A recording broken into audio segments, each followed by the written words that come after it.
Nagaraju ఉందికోటి core సెంట్రిక్స్కు స్వాగతం.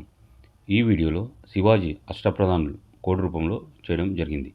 Group 1, group 2, group 3, group 4, DS వంటి పరీక్షలో వీటి నుంచి ప్రశ్న రావడం జరుగుతుంది. ఈ శివాజీ అష్టప్రధానుల కోడ్ పీపా అంటే పి అంటే పిశ్వ, పా అంటే ప్రధానమంత్రి. పీపా అంటే పిశ్వ అంటే ఎవరంటే ప్రధానమంత్రి. శివాజీ మందిరంలో ప్రధానమంత్రిని ఏమంటారంటే పిశ్వ అంటారు.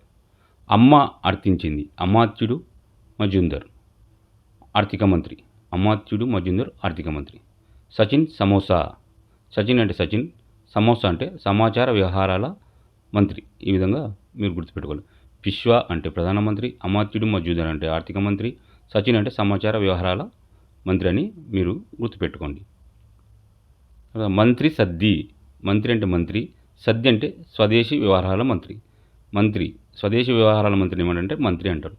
సమంత విదేశాలకు వెళ్ళింది. సమంత్ అంటే సుమంత్, విదేశీ వ్యవహారాల మంత్రిని సుమంత్ అంటారు. ఆ విధంగా గుర్తుపెట్టుకోండి. సర్హీ నౌబాల్ సేనాధిపతి.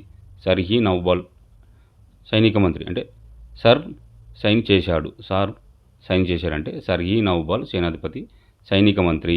సైనిక మంత్రిని ఏమంటారంటే సర్హీ నౌబాల్ అని అంటారని గుర్తుపెట్టుకోవాలి. సుమంత్ ఏమో విదేశీ వ్యవహారాల మంత్రి.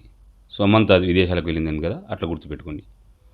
మంత్రి అంటే స్వదేశీ వ్యవహారాల మంత్రి. తర్వాత సదర్ విద్య. సదర్ అంటే సదర్ పండితరావు. విద్య అంటే విద్యామంత్రి మదాధిపతి. శివాజీ అష్టప్రధానుల్లో విద్యామంత్రిని ఏమంటారంటే విద్య సదర్ అంటారు. సదర్ విద్య అని గుర్తుపెట్టుకోండి. నాయనమ్మ అంటే నాయ అంటే న్యాయాధీష్, నమ్మ అంటే న్యాయశాఖ మంత్రిని. న్యాయాధీశుని న్యాయశాఖ మంత్రి అంటారు. వీడియో నచ్చినట్లయితే సబ్స్క్రైబ్, షేర్, లైక్ చేయండి. Thank you very much.